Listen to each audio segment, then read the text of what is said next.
Hi, my name's Rachel Andrews. Welcome to Everyday Athlete.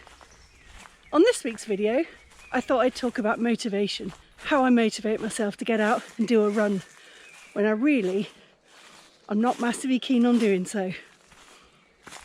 There's a number of things that can influence whether or not I have a positive experience, so I try to make sure I've got everything in line to maximise that. First of all, I want to feel comfy. I want to make sure that I'm going at a time that's good for me. I need to have a bit of a routine. I want to make sure that I've got a snack or dinner on the go or for when I get back in, and I want to set off in a positive frame of mind. Let's dig into those now. Before I go out, I like to make sure that what I'm going to have for tea or a snack is at the ready, so that once I've had my shower, I'm ready to put the tea on and good to go. And tonight's tea is bacon, red pesto and broccoli tortellini. Can't wait. Something that's really important for me is that I feel comfortable when I'm stepping out of the house to go and do my run. And I guess comfort starts with the kit that you're in and making sure that it fits okay and that you feel okay in it, to be honest. There's a number of things that I can find annoying when I'm starting to run in terms of comfort, ranging from my hair moving around, to my boobs moving around, to my earphones wire moving around and annoying me. So I try to get that all settled before I start. Some things that I've found have made a real difference are keeping my hair under control by using a buff. Underwear wise, that's a big one. I wear 2 sports bras, so I've got quite big boobs, and I find that any movement or much movement in them, and it really kind of makes me very self-conscious, and it makes my shoulders ache. Everything about the whole situation becomes uncomfortable and I'm liable to give up. So I carry my phone in one of these neoprene armbands that I find really useful, and then I thread the wire for my earphones, yes, I'm on wired earphones, through my clothing. If I'm just wearing a t-shirt, I pop it underneath one of my bra straps just to keep it from pulling out and flapping around and annoying me. And then I just attach it into the holder. The other thing I do is I tuck the leads down the back of my t-shirt, again to minimise that wire flapping around. Here we go, I've got the buff thing on my head, I've got the earphones attached underneath, running out the back and down into my t-shirt, and then down and attaching to my armband. And if it wasn't such a rainy day, I'd also wear some kind of sunglasses, because I found that even the sun can put me off. I try to make sure I go at a time that's really convenient for me to kind of minimise my excuses for not getting out and going for this run.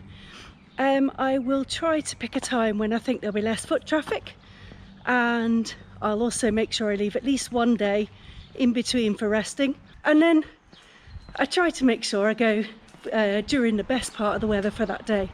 So that might mean going early or later in the evening if it's really warm, or just when it's not raining if it's like today.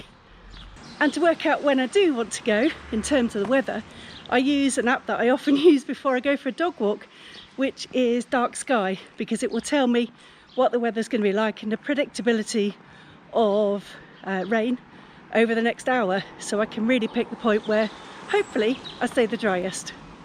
I've tried to develop a little bit of a routine to make sure that once I'm downstairs in my kit, shoes on, ready to go, I know that's it, I'm ready, I'm out the door, and I'll be back in not much more than half an hour.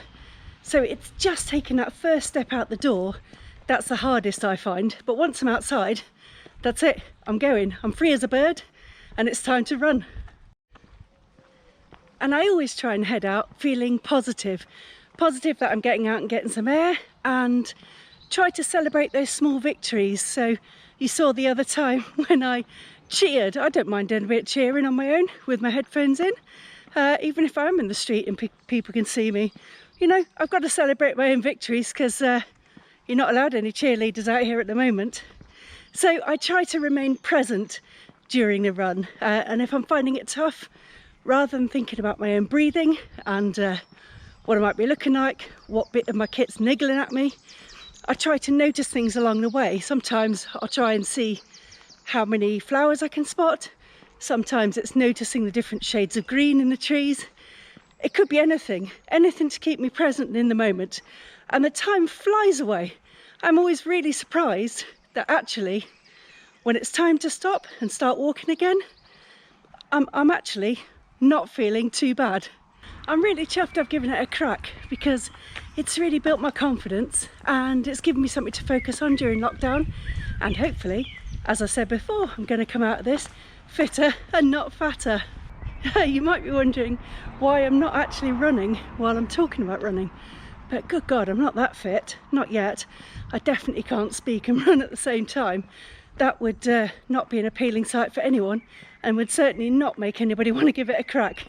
So I'm going to drop the camera off home, and then I think I'm going to head on and get started with week 6, run 2. I think 2 lots of 10 minutes of running. I hope you've enjoyed this video about how I motivate myself to get out and do different exercise, in this case running. I would really like to know in the comments if you've got any tips or tricks that you can give me that help you to get out if you're not massively feeling it that day. If you have enjoyed this video, please consider giving it a like, dropping me a comment, and also subscribing to my channel. I put out a new video every Tuesday. I'll see you next time. Bye!